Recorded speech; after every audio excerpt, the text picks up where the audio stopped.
Have you ever driven somewhere and realized too late that you were never supposed to find it? That question kept looping in my head the night I stumbled into Ashbrook. It was supposed to be just a shortcut, a side road my GPS insisted was faster.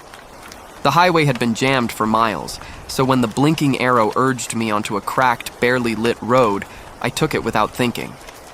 The air changed first. It got heavier, thicker, like the humidity before a storm, except there were no clouds. My windows fogged from the inside, and the radio, which had been quietly playing, fizzed into static. The trees seemed wrong. They were tall but too close to the road, their branches bending toward my car as if they were leaning in to look. I told myself I was just tired. It was past midnight, and I'd been driving since early morning. After about 15 minutes, the road widened into a small, empty town. Street lamps flickered overhead, their light sickly yellow. A single gas station stood at the edge, old-fashioned pumps with glass tops. The sign above the convenience store just read, Ashbrook in fading paint. The weird part? Everything looked frozen. No movement, no cars passing. The air smelled faintly of metal and something burnt. I pulled up to the gas station because my tank was almost empty, but when I stepped out, the silence hit me. No crickets, no wind, just a deep, low hum I couldn't place. Inside the store, the aisles were stocked, but the products looked decades old. Cans with peeling labels, glass bottles of soda with names I'd never heard of. A bell jingled when I stepped inside, but no one came to the counter. Then I heard it, a faint whisper. It wasn't words exactly, just the sound of someone murmuring just out of earshot. I walked toward the back where the sound was coming from, but the store seemed longer than it looked from the outside. The aisles stretched far, too far. I turned one corner and nearly dropped my phone. There was a man standing in the frozen food section. He was facing the wall, his head tilted in a way that made my neck hurt just to look at it. His whispering stopped the moment I noticed him. I managed a shaky, Hi. Do you work here? He didn't answer, didn't move, just kept facing the wall like he was studying something I couldn't see. And then, without turning around, he spoke. You're not supposed to be here. The hum in the air grew louder, vibrating in my chest. I backed away slowly, my pulse hammering, and bolted for the door. But when I stepped outside, the road I came in on was gone. There was only more of Ashbrook stretching in every direction, as if the town had swallowed the world. The first thing I noticed after stepping outside was the smell. That faint metallic tang from before had grown stronger, thicker, like rust and rot mixed together. The gas station now looked different. The sign that had read Ashbrook was gone, replaced with warped wooden boards as though it had never existed. The street lamps flickered slower, each pause of darkness lasting just a little too long. I spun around, trying to find where the road had been. Nothing. No exit, no forest, just rows of narrow buildings on either side, their windows black. A feeling settled in my chest, not panic exactly, but something worse, like I'd already lost, and I just didn't know the rules of the game yet. I told myself it had to be some kind of old rural town cut off from the grid. Maybe the GPS glitched. But then, why couldn't I hear anything alive? As I started walking, the streets felt wrong under my shoes. Too smooth. No pebbles, no cracks, just an even, unnatural surface, almost like polished stone. A low groan of wood made me freeze. It came from a 2-story house across the street. The shutters twitched, just slightly, and I could have sworn I saw a pale hand curl around the frame before pulling back. I called out, my voice thin in the still air. No answer. That's when the whispering started again. Not from one direction this time, everywhere. Above me, behind me, from the cracks between the buildings. Faint voices overlapping, as if hundreds of people were speaking at once but never forming full words. The sound grew louder as I walked toward the town square. There, in the center, was a large, dry fountain. The statue in the middle was of a woman holding a bowl, her face tilted upward. But where her eyes should have been, there were only deep, empty sockets. My chest tightened. Something about that statue made my skin crawl. The bowl she was holding was filled, not with water, but with something black and thick, like oil. I didn't want to look, but I couldn't stop myself. When I leaned closer, I realized the black surface wasn't still. It was rippling. A single bubble rose to the surface and popped with a faint hiss. That's when I heard footsteps behind me. Slow, heavy, deliberate. I turned. The man from the gas station was there. Only now his head wasn't tilted anymore. He was looking directly at me. "Leave," he said, his voice low and strained. "Before it notices you." My voice cracked.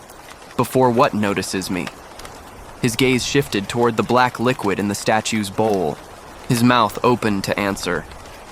But every light in the square went out at once. The darkness swallowed everything, and the whispers turned into something else entirely. They weren't murmurs anymore. They were breathing. The first breath I heard in that darkness wasn't human. It was too wet, too deep, almost like something was dragging air through waterlogged lungs. I stayed perfectly still, my own breathing shallow, praying my eyes would adjust. They didn't. The man from the gas station spoke again, his voice shaking. "Don't move. If you move, it'll find you faster." I whispered back, "What will?" He didn't answer. I could hear his teeth chattering. Then, two tiny points of light appeared in the black. Not white, not glowing. They were reflecting something. Eyes. They blinked.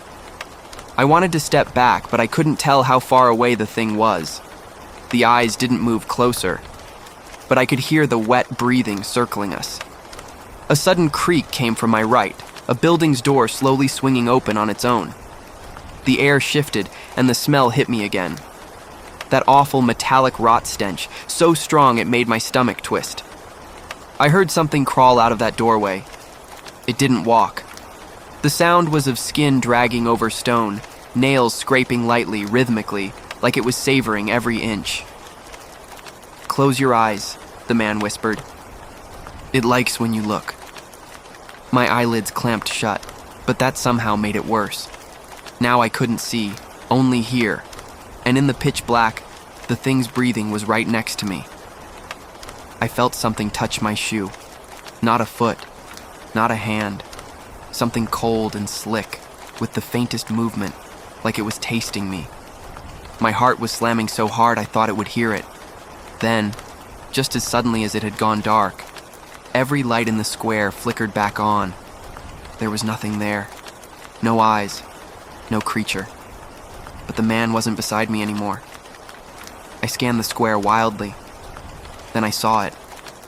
One of the buildings, its second-story window. He was in it. Or rather, half of him was.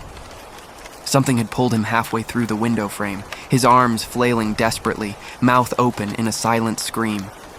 Then, with a sickening jerk, he vanished inside. The shutters slammed shut, and just like that, the whispers returned. The whispers were louder now. They weren't coming from all around anymore. They were coming from that building, from the window that had swallowed the man whole. I stepped toward it, every nerve in my body screaming at me to run the other way. But that same strange pull that had brought me here in the first place, it was stronger than fear. The door to the building was already open. Inside, the air felt wrong, thicker, warmer, but also heavier, as if the space itself didn't want me in it. The whispering stopped the second I stepped over the threshold. I froze. The silence was almost deafening after hours of that low, constant murmur. Then, a voice spoke directly behind me. A man's voice. "You shouldn't have come." I spun around, but the doorway was empty. No one had followed me inside. The first floor looked like an abandoned general store. Dusty shelves, a counter, broken jars, and empty cans scattered on the floor. But there was one thing that stood out. a set of muddy footprints far too fresh for a place this forgotten. They weren't heading into the store. They were leading down into a basement. I followed. The basement steps groaned under my weight. The air grew damp. A faint dripping echoed somewhere below. Halfway down, I heard it. Breathing. Not the wet, gurgling kind from before, but slow, steady, human. At the bottom was a single wooden door, slightly ajar. I pushed it open. What I saw inside made my stomach twist. The missing man, the one from the gas station, was standing in the corner, perfectly still. His face was slack, his eyes glazed, his lips moving just enough to whisper something over and over. It took me a moment to realize he wasn't whispering in English. The words were warped, wet-sounding, guttural. I stepped closer. "Hey," I said, my voice trembling. "What happened to you?" He turned toward me, but his eyes, they weren't his anymore. They were pitch black, glistening, like two deep wells of water. And the thing that had been breathing behind me upstairs was now standing in the shadows just behind him. It wasn't crawling this time. It was standing tall, too tall. The man's voice changed mid-whisper, turning into something deep, layered, and inhuman. "Now you've looked too long." I took a step back. The man, or whatever was inside him, didn't follow. But the figure behind him moved. Its head tilted in a way that bones shouldn't allow, a slow, deliberate motion, as if it were studying me. The dim light from the single hanging bulb caught its skin. It wasn't skin at all, it was wet, almost translucent, like something pulled from deep underwater. It stepped forward, and the air in the basement seemed to shift, growing colder, heavier. That's when I realized something. I wasn't hearing the whispers in my ears anymore. They were inside my head. Images flashed through my mind, quick, violent snapshots. Flooded streets, people screaming underwater, a dark shape moving beneath the surface, a door, nailed shut, in a place I didn't recognize. The man in the corner suddenly dropped to his knees, clawing at his own neck, gasping for air. And the figure's black, lidless eyes, they didn't blink. It whispered, not into the air, but straight into my mind. "The water is rising again." I didn't wait to hear more. I ran. The basement stairs seemed twice as long going up, my boots slipping on the warped wood. I didn't care if the thing followed. I just needed out. When I burst through the front door, the street was wrong. It wasn't empty anymore. People stood motionless in the road, in the doorways, in the windows. Every one of them staring straight at me. Their faces were blank, their eyes black like the man's. And then, all at once, they spoke. Not with their mouths, but in that same voice inside my skull. "You can't leave until you've seen it." My vision blurred, my knees buckled. The ground felt soft under me, like mud, and when I looked down, water was seeping up from between the cracks in the asphalt. It wasn't rainwater, it was dark, thick, smelling of rot. I turned to run toward the edge of town, and that's when I saw it. Standing at the far end of the street, taller than the buildings, its head bent low to fit between them. A shape that didn't make sense. Too many limbs moving like shadows in water. And its face? No. I didn't have time to look at its face, because it was moving toward me. It didn't walk toward me. It glided. Like the buildings, the street, and the air itself were bending around it to make way. The thing's head tilted, and I swear I felt my stomach drop, as if my body thought I was falling straight into its gaze. The crowd didn't move. They just stood there, water slowly pooling at their feet, their blank black eyes fixed on me.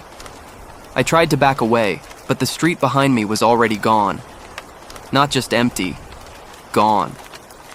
It was like the road had been swallowed by darkness, the houses reduced to shadowy outlines fading into an endless black sea. The whispers in my head grew louder. Not words this time. Just the sound of rushing water. And then I remembered something from the journal I found earlier in that abandoned house. One of the last entries said, If you hear the tide in your head, it's already too late. I didn't want to believe it, but as the sound grew, I realized the tide wasn't coming. It was inside me. The figure in the street, the massive thing, paused, its body shifting like it was made of smoke and current. I could see glimpses inside it, faces, dozens of them, screaming underwater. The man from the basement stepped forward from the crowd, his eyes locked on mine, his voice finally breaking through the mental noise, raspy and wet. "It needs a witness." The people around him nodded in eerie unison, their heads turning toward me. Before I could speak, the ground gave way beneath me. The water wasn't just seeping up anymore, it was rising fast, swallowing the street, my legs, my waist. It was warm, thick, and the stench of decay filled my lungs. The crowd didn't move to help me, they just watched. And as the water reached my chest, the giant figure's arm, or what I thought was an arm, extended toward me. The limb broke apart into long, eel-like tendrils that wrapped around my shoulders and pulled me under. The last thing I saw before going completely beneath the surface was the entire town disappearing. The houses, the street, the sky, swallowed in one slow blink of darkness. I didn't drown. I should have drowned. By all logic, I should have been thrashing, lungs burning, clawing toward the surface. But the moment the water closed over my head, it wasn't water anymore. It was air. Cold, damp, heavy air that clung to my skin like a second layer. I was standing now, or maybe floating, in a massive cavern.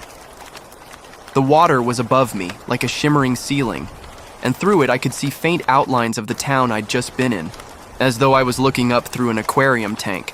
The crowd was still there, staring down at me, unblinking. The huge, shadowy figure, it wasn't up there anymore. It was down here.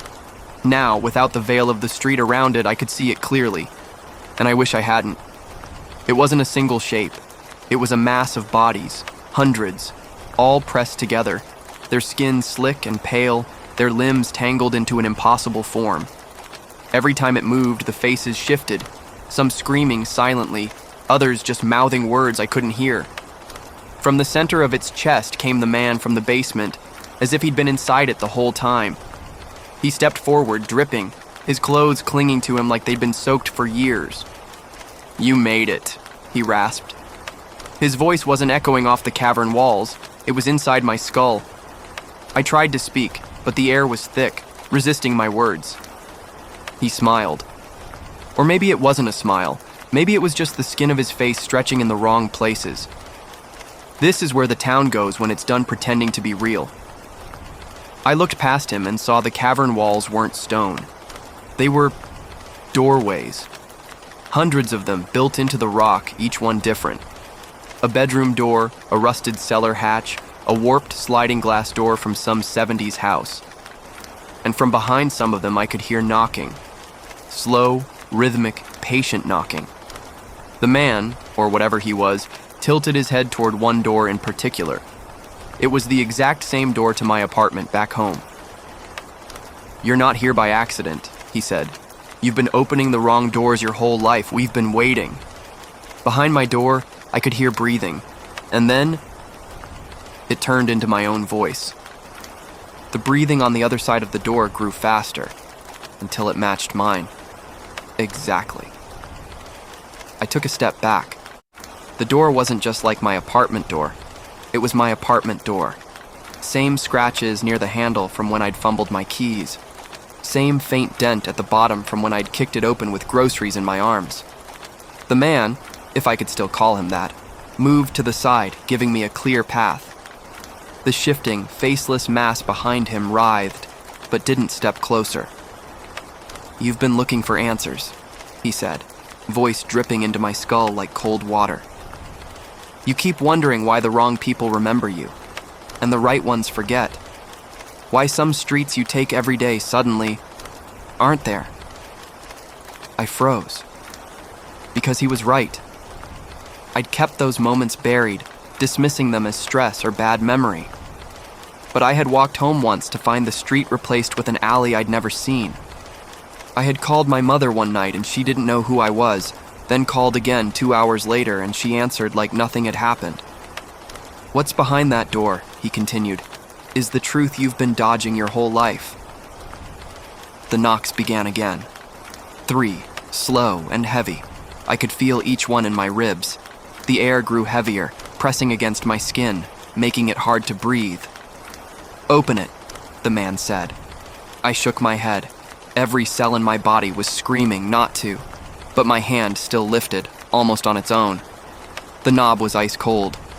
The instant I touched it, I saw flashes.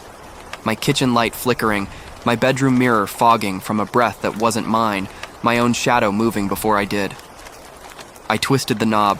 The door swung inward. And there I was. Not a reflection. Not a copy. It was me, standing in my apartment, staring at me with wide, unblinking eyes. Her hair was matted. Her skin was pale. But her mouth curled into a grin that I have never seen myself make. She stepped forward into the cavern. And I realized I wasn't supposed to take her place. She was supposed to take mine. She stopped inches from me.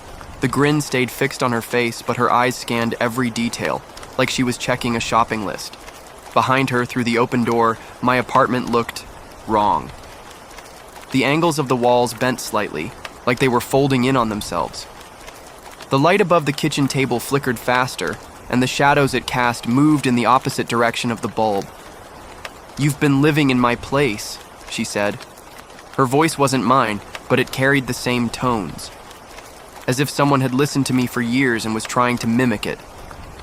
Sleeping in my bed, eating my food, wearing my life. I glanced back at the faceless man. He just tilted his head toward the door, as if urging me to step through. "What happens if I go in there?" I asked. Her grin widened. "You won't be you anymore." The ground shifted under my feet. We weren't standing in a cavern anymore. The walls around us were becoming the walls of my hallway, but stretched long like a reflection in a funhouse mirror. The air stank of rain and dust, and the knocking continued, though there was no visible source. The man finally spoke again. "She's been waiting for you to come back. All of them have." "All of who?" I asked. He didn't answer. Instead, he stepped into the apartment and vanished. My double took another step toward me, and for a split second, her face twitched. And I saw dozens of other faces flicker over hers, all screaming silently, before snapping back to my own image. "You don't belong out there," she whispered. "They'll notice soon. They always notice. And when they do, the whole street will go dark." The light behind her suddenly died, plunging the apartment into black. From the darkness, dozens of footsteps rushed forward. Hands grabbed my shoulders from behind, not rough, just certain. And a voice whispered into my ear. "You've been in our world long enough." Then, the hands pulled me backwards, not into the tunnel, not toward safety, but into something thicker than air. It was like falling into warm water, except I could still breathe and hear the screaming. It wasn't just in my ears, it was inside my head. Every voice layered over the next, pleading, warning, cursing, then silence. When I opened my eyes, I was standing in the middle of Main Street. The town looked the same, except every window was pitch black and every single streetlight was dead. I wasn't alone. Figures stood in every doorway lining both sides of the street. Men, women, children, all staring at me, all with the same face, my face. Some had my current haircut. Some looked like me from high school. Some looked like I would in 20 years. But all of them were wrong. The smiles were too wide, the eyes too still. One stepped forward. It was the double from my apartment, the one who had spoken to me in the cavern. "You've been here before," she said. "Over and over. You just don't remember." I wanted to run, but the street stretched endlessly in both directions. No end, no turn, just black road fading into black sky. "What is this place?" I asked. She tilted her head. It's the space you left behind. Every time someone disappears from your world, a copy is left here. And sometimes, when the walls get thin. She glanced at the houses around us. We get to visit. The faceless man appeared beside her. He still didn't have a face, but now I could feel his expression. A kind of hunger. "You've been wearing her life for months," he said. "Now she wants it back." Before I could react, the double lunged forward and pressed her hand against my chest. I felt something rip. The world spun, the faces blurred, the dark sky tore open, and suddenly I was looking through her eyes. I was inside the apartment, but not my apartment. This one felt heavier, older. The air was thick, like it had been sealed for decades. And through the window I saw my old street. But the houses were wrong, warped and leaning, their windows glowing faintly red. In the distance, on the real street, I saw me. The other me. She was walking away, slipping into my life as if she'd always been there. I pounded on the glass. No sound came out. The faceless man's voice echoed from behind me. "They'll never know you're gone." The lights outside flickered, and then went dark.